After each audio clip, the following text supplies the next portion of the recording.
आपको समझ आ गए थे? 14 में से सर, हमने कल स्टेबिलिटी तक कर दिया था, सब समझ आ गए थे? Yes sir. कोई ऐसा प्रिंसिपल जो एकदम सिर के ऊपर से जाते हैं, डाउट हो रहा है अभी भी? ईमानदारी से बोलो, हम उसको आपस डिस्कस कर देंगे। कोई ऐसा प्रिंसिपल जो बिल्कुल ही समझ ही नहीं आता अपने को? डिवीजन ऑफ वर्क आता है कि नहीं आता, ये बताओ चलो। Yes sir. अथॉरिटी रिस्पॉन्सिबिलिटी आता है sir. Discipline yes sir. Unity of command yes sir.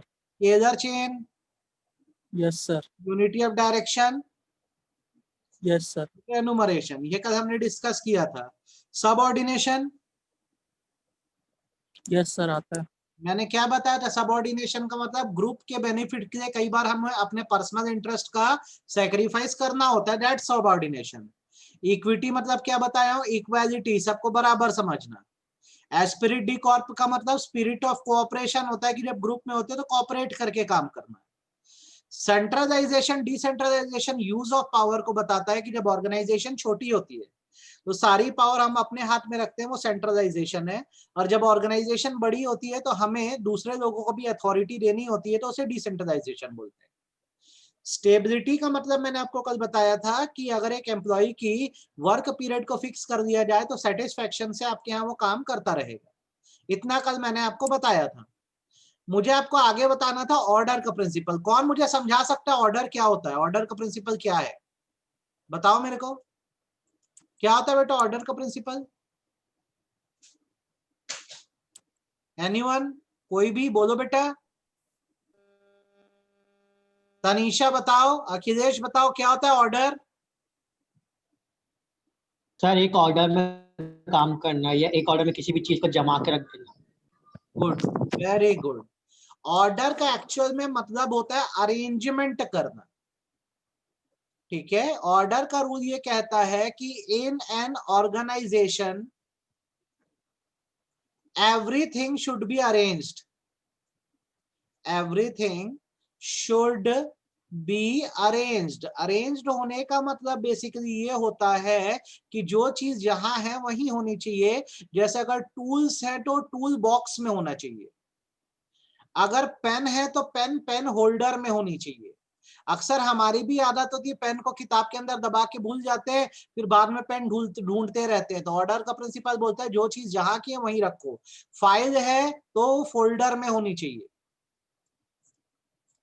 तो बेसिकली ऑर्डर का प्रिंसिपल ये कहता है कि एक ऑर्गेनाइजेशन में हर एक चीज जो है प्रॉपरली हर एक प्लेस पर जमा होनी चाहिए, ताकि कल को अगर ढूंढना पड़े तो आसानी से वो चीज मिल जाए। That's order. लास्टली इनिशिएटिव, इसका मतलब मुझे कौन बता सकता है? What is initiative?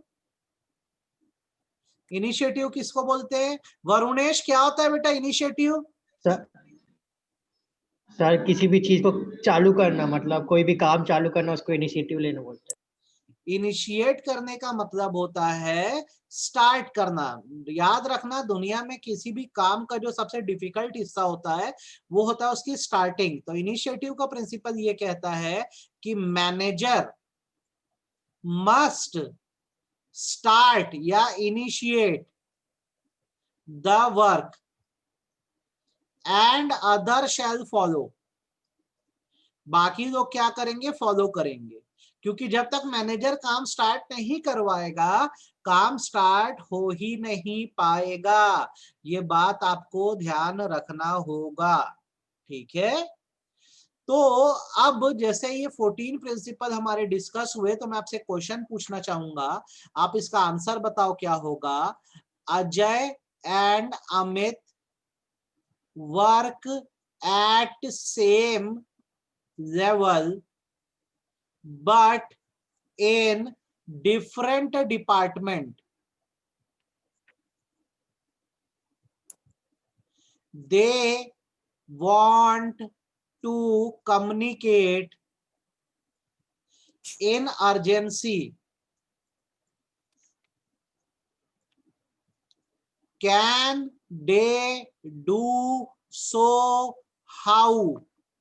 बोलो। अजय और अमित एक ही लेवल पे काम करते हैं पर डिपार्टमेंट अलग अलग है।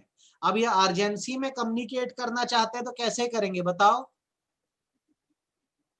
सर इनको पहले अपने बॉस को बताना पड़ेगा, फिर बॉस उधर जाके। बोलो बोलो। सर पहले उन लोग को ना अपने बॉस को बताना पड़ेगा, और ये In unity this of command में आएगा। situation, in this situation, both shall use gangplank. कुछ ध्यान आया क्या?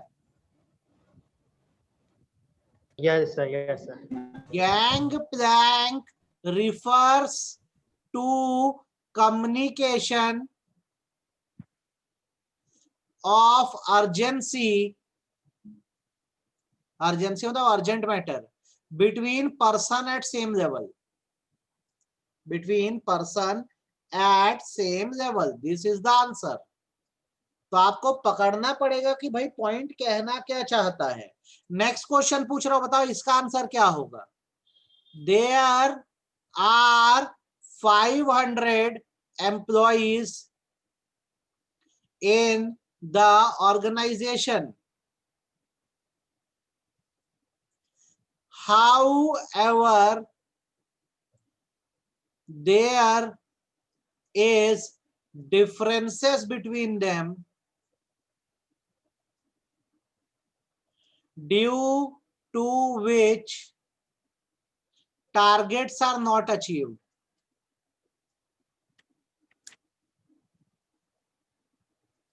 How the problem will be solved? बोलो। Sir remuneration of person. गलत गया। क्वेश्चन पढ़ फिर सर से। सबऑर्डिनेशन। गलत। क्वेश्चन पढ़ो क्या लिखा है। 500 लोग हैं, उनके बीच डिफरेंसेस है, एक दूसरे से बनती नहीं है, इसलिए टारगेट अचीव नहीं होते हैं।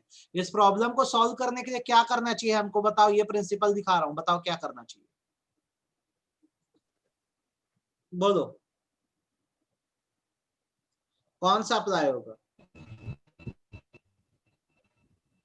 500 वर्कर है, आपस में इनकी बनती नहीं है, इसके कारण टारगेट अचीव नहीं होता। तो आप मेरे को बताओ कौन सा प्रिंसिपल अप्लाई करके प्रॉब्लम सॉल्व कर सकते हैं। Sir spirit unity of direction. यहां पर फॉलो होगा एस्पिरिट डी कॉर्प का प्रिंसिपल। स्पिरिट ऑफ कोऑपरेशन, 500 लोगों की एक दूसरे से नहीं बनती है, तो इनको एक दूसरे से कोऑपरेट करना होगा, फीलिंग लानी होगी कॉर्पोरेशन की। स्पिरिट ऑफ कोऑपरेशन जब तक नहीं आएगा तब तक वर्क पूरा नहीं हो पाएगा। कितना समझ आ रहा है मेरी बात। आ गया सर। पैटर्न समझो, क्वेश्चन कैसे आएंगे अभी दे और क्वेश्चन दे रहा हूं, ध्यान से देखो। आंसर बताओ इसका क्या होगा। Ajit, Akshay and Arun are working in a group. However, their plan changes many times, due to which they have to face failure. कैसे सॉल्व करें प्रॉब्लम को। 3 लोग हैं, अजीत, अक्षय, अरुण, ये ग्रुप में काम करते हैं और बार बार प्लान बदलते हैं, जिसके कारण अक्सर ये फेलियर फेस करते हैं। तो बताओ ये प्रॉब्लम कैसे सॉल्व करें। कौन सर सा उन लोग यूनिटी को ऑफ डायरेक्शन। सर एक उन तो लोग को कोई प्लान बनाना स्टेबिलिटी पड़ेगा।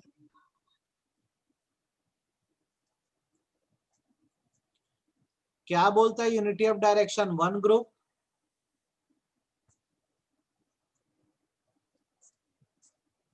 क्या है क्वेश्चन। अजीत, अक्षय, अरुण ग्रुप में काम कर रहे हैं, पहला टॉपिक। दूसरा, इनका प्लान बार बार बदलता है। प्लान की बात हम किस में पढ़े, यूनिटी ऑफ डायरेक्शन में, क्योंकि बार बार बदल रहा है इसलिए फेल हो रहे हैं। तो इनको क्या करना चाहिए, यूनिटी ऑफ डायरेक्शन फॉलो करना चाहिए। कितना क्लियर है, समझ आया कि गया सिर के ऊपर से। सर आ गया। हो गया सर। आगे सुनो, ये बहुत सारे, जब तक ये क्वेश्चन बनाना नहीं सीखोगे करोगे कैसे। आगे बताओ। निकिता, निक्की नहीं करना है अपने को, ये एनोटेशन को मिटाओ। क्वेश्चन सुनो। अ restaurant has 30 tables upon which there are only 2 waiters. The order delivery is errorful and late, due to which restaurant is suffering loss. Restaurant is suffering loss. बताओ प्रॉब्लम को कैसे सॉल्व करोगे, कौन सा principal इस्तेमाल करके। Restaurant में 30 table है और 2 वेटर है, इसलिए डिलीवरी ऑर्डर की गलत होती है और लेट होती है, जिसके कारण रेस्टोरेंट को लॉस सफर करना पड़ रहा है। आप बता दो मेरे को कौन सा प्रिंसिपल इसमें अप्लाई हो रहा है।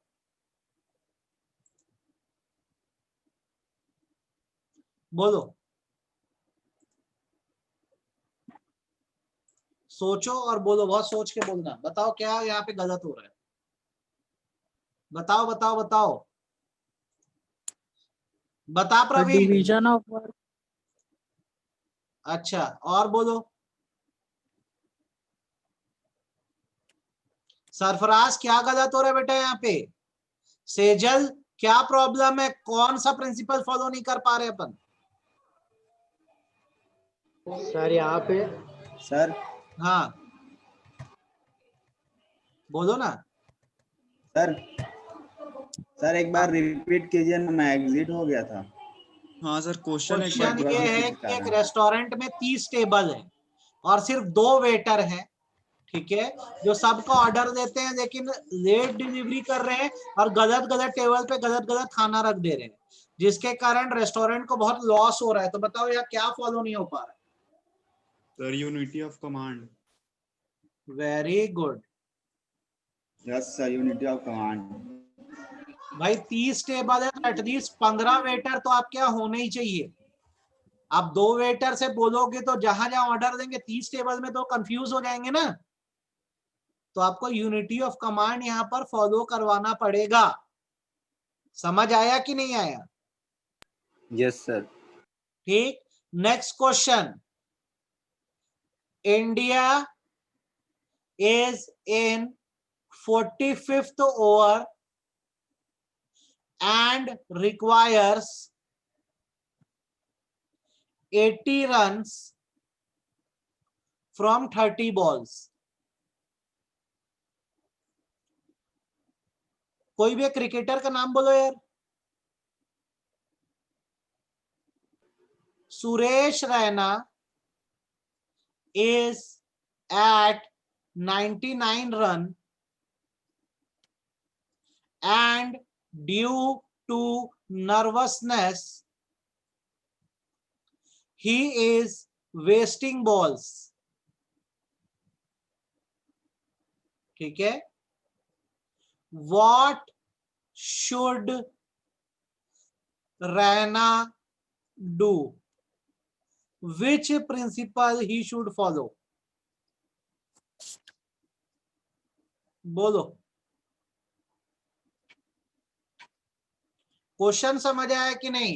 इंडिया 45वें ओवर में 80 रन चाहिए 30 बॉलों में, रैना 99 पे, नर्वसनेस के कारण बॉल वेस्ट कर रहा है, तो टीम तो हार जाएगी यार। कौन सा प्रिंसिपल फॉलो करे, बोलो बोलो बोलो, सोचो बोलो, कौन सा प्रिंसिपल फॉलो करे। Sir discipline. कैसे बता, आप समझा डिसिप्लिन अगर बोल रहा है तो बोलो, सोचो। तुम होते तो क्या करते, चलो ये बोलो। तुम 99 पे होते, अब तुम नर्वस हो गए, बॉल वेस्ट कर रहे हो, तो तुम क्या करते, बोलो बोलो क्या करते। 30 बॉल पे 80 रन चाहिए, तुम नर्वस हो, तुमसे ना हो पाएगा, नहीं बन पाएगा, तो क्या करोगे बताओ, जल्दी बोलो, मैं सुनना चाहता हूं। बोलो क्या करोगे। उर्वशी क्या करोगे बेटा, अखिलेश क्या करोगे, अमित क्या करोगे इस सिचुएशन में। इंडिया 45th ओवर में है, 30 बॉल पे 80 रन चाहिए। रैना 99 पे है पर वो बॉल वेस्ट कर रहा है। रैना को क्या करना चाहिए यहाँ पे, बताओ। सर आउट हो जाना चाहिए। अथॉरिटी हाफ डे करना चाहिए सर। यहाँ पे रैना को आउट होके उसको प्लेस दे देनी चाहिए जो फटाफट रन स्कोर कर सर सके। Subordination of individual interest very general good. Interest. यहाँ पे रैना को सबऑर्डिनेशन कर देना चाहिए, मतलब सबऑर्डिनेशन। पर्सनल इंटरेस्ट को ना देखकर इंडियन क्रिकेट टीम के इंटरेस्ट को देखना चाहिए। टीम जीतेगी तो नाम होगा, वरना 100 बना के भी क्या कर देगा। कितना Yes, समझ sir. में आई बात? Yes sir. क्लियर हो रहा है? क्वेश्चन Yes, के sir, पूरा पैटर्न्स समझ आया। कैसे हैं? ओके सर, क्लियर है। ये बताओ इसका आंसर क्या होगा। Akshay worked as manager in OTP Limited for 10 years at same salary. His relation with bosses was very good. His relation with bosses was very good. However, suddenly he left the job. Identify the reason.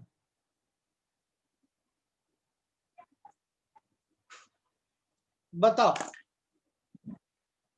Sir remuneration, sir उसको quality of salary नहीं मिल रहा था इसलिए उसने छोड़ दिया job. अब सही पकड़े। तो अगर इसको रिटेन करना है तो बॉसेस को क्या करना चाहिए? सर अच्छी सैलरी देनी चाहिए इसको। ठीक, बताओ आगे। बोर तो नहीं लग रहा है? नो सर, मजा आ रहा है। No sir. इसका आंसर अच्छा बताओ लग क्या रहा है होगा। There is a food table in a function but everyone is hesitating to take the food.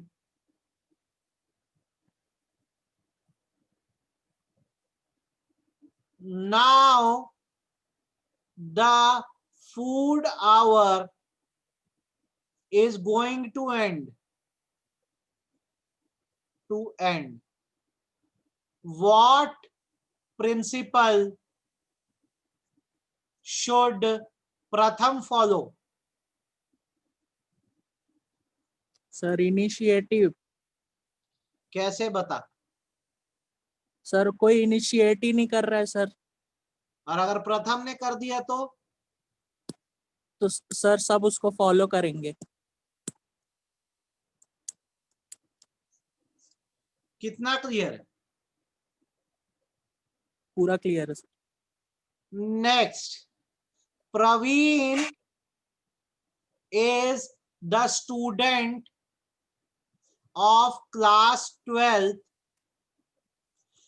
He wants leave for 7 days from school. For that purpose, he directly sent WhatsApp message.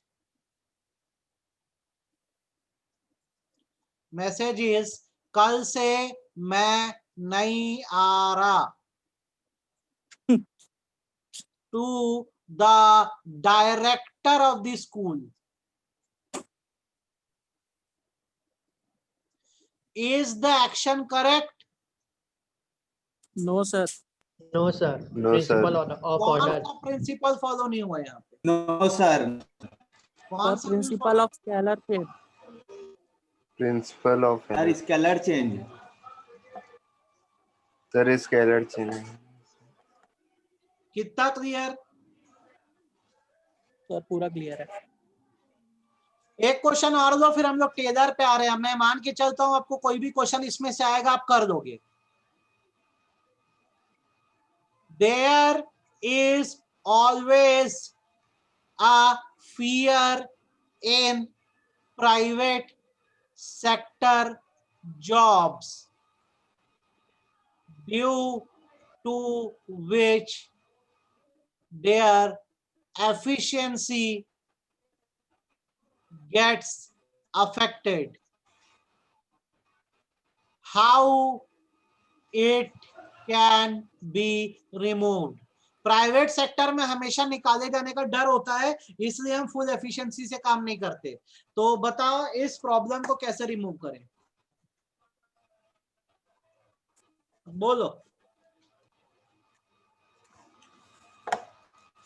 Sir stability of tenure of personal. Very good. आपको जब मैं 8 chapter अभी करा दूंगा ना वापस से revise, ये मैं 21 तारीख का टारगेट रखा हूं, 21 तारीख तक आपको मैं रिवाइज करवा दूंगा ना, तो उसके बाद मैं आपको सैंपल पेपर्स बनवा दूंगा पूरे सीबीएसई के, ठीक है। Yes sir. टेन्योर, तो आपको ये क्लियर हो गया ना बेटा, फेवल अब अच्छे से। Yes sir. चलो अब उसके Yes, बाद sir. दूसरे भाई साहब पे आते हैं, हमारे कौन है, F.W. टेलर। इनका पूरा नाम है फेडरिक विल्सन टेलर, ठीक है। इनको बोलते हैं फादर ऑफ व्हाट, किसके पापा हैं ये? Father of scientific management. इन्होंने जो बड़ा काम किया है वो ये किया है कि इन्होंने दो चीज करी है। एक तो इन्होंने निकाले हैं साइंटिफिक टेक्निक्स। किसको इनकी टेक्निक्स याद है, और मैंने जो कोड बताया था वो याद है, बताओ।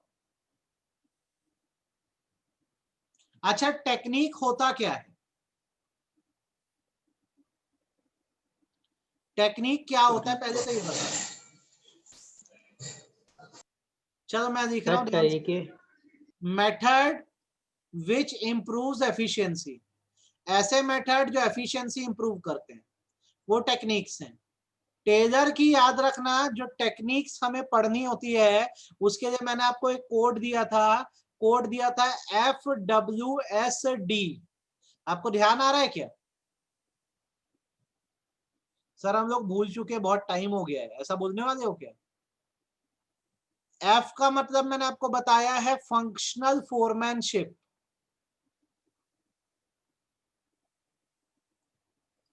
W का मतलब होता है वर्क स्टडी। S का मतलब होता है स्टैंडर्डाइजेशन एंड सिंप्लीफिकेशन।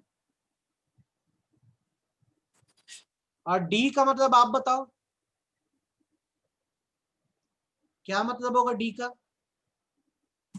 बोलो। Differential piece wage system. Differential piece wage system.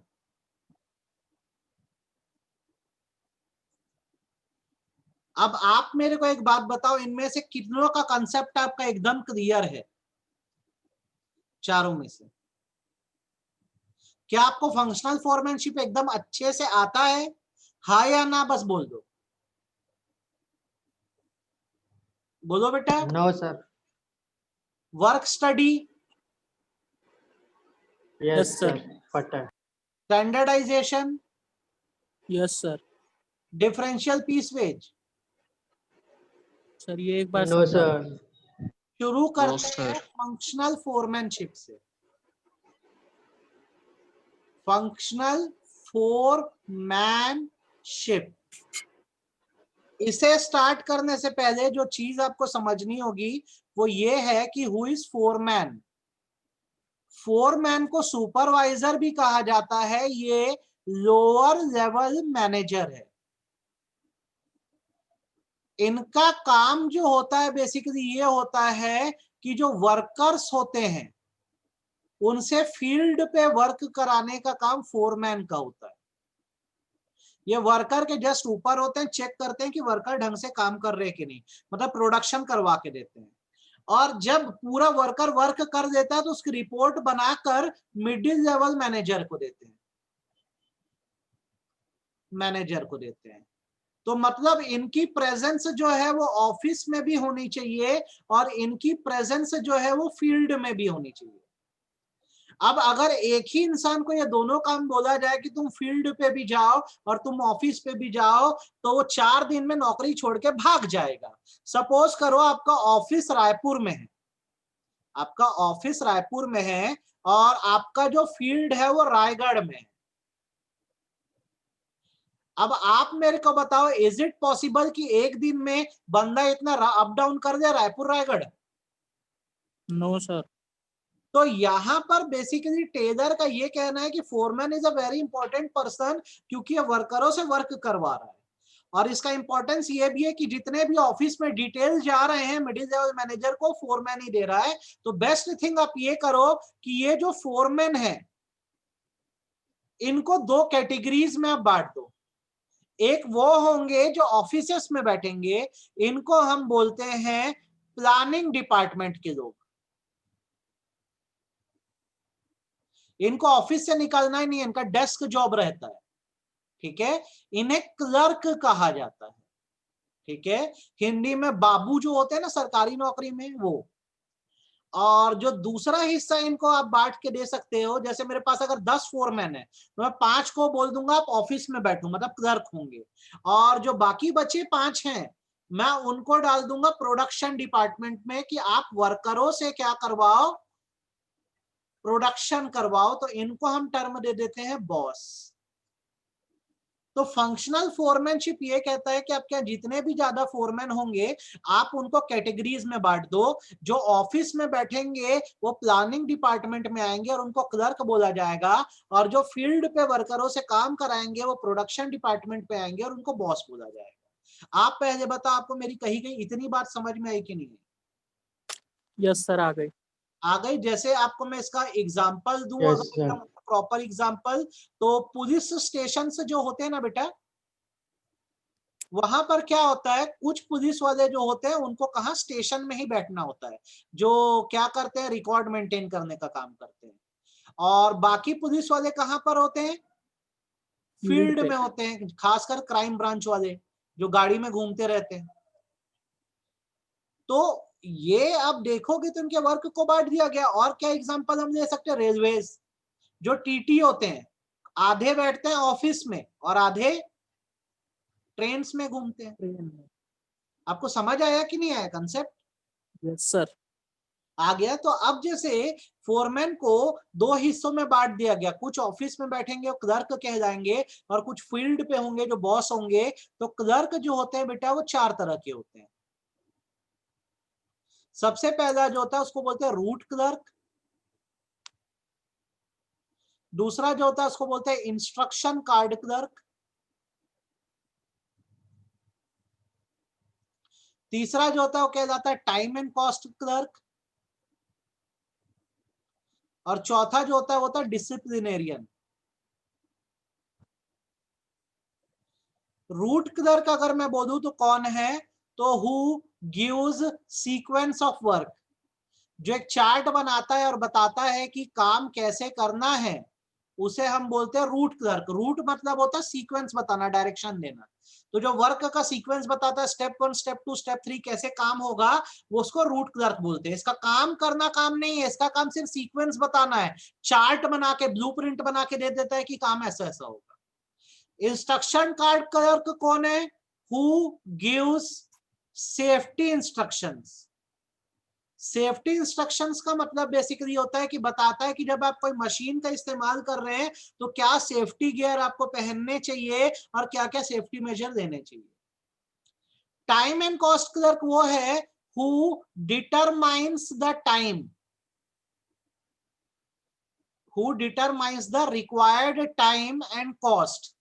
काम को करने के लिए कितना समय लगेगा, कितना खर्चा आएगा, ये time and cost clerk determine करके बताता है। फिर रिपीट कर रहा हूं, रूट क्लर्क ऑफिस में बैठ के वर्क का सीक्वेंस बना के दे रहा है कि काम किन स्टेप्स में होगा। Instruction card clerk safety instruction बताता है, डूज एंड डोंट्स, क्या करना है क्या नहीं करना है। Time and cost clerk instruction क्या करता है, किस बात का, ये डिटरमाइन क्या करके देता है कि अगर अभी कोई टारगेट मिल जाए या काम मिल जाए तो कितना समय लगेगा उसको पूरा करने में और कितना खर्चा बैठेगा। और डिसिप्लिनेरियन वो है जो रूल्स एंड रेगुलेशन सेट करता है। तो आपके दिमाग में पहले तो बैठ जाना चाहिए कि भैया क्लर्क जो है हमारे 4 हैं, जो सीक्वेंस बताए कि काम कैसे कैसे स्टेप में बढ़ेगा वो रूट, दूसरा जो सेफ्टी इंस्ट्रक्शन देता है डूज एंड डोंट्स के क्या करना है क्या नहीं करना है वो इंस्ट्रक्शन कार्ड, जो टाइम एस्टिमेट करके बताता है कि कितने समय में काम खत्म होगा वो टाइम एंड कॉस्ट, और जो रूल एंड रेगुलेशन बनाए वो डिसिप्लिनेरियन। आप बोलो कितना समझ आया आपको ईमानदारी से? सर आ गया। बाकी लोग को आया कि नहीं? Hand yes raise sir, clear है। हैंड रेस कर दो। Yes sir. आ गया? यस सर आ गया। गुड। अब दूसरा है बॉस। बॉस को हम लोग कल पढ़ेंगे, ठीक है? आज सिर्फ क्लर्क पढ़ो, आप चल जाएगा? Yes sir. Yes sir. Recording चाहिए क्या? Yes sir. ठीक है, ओके बेटा।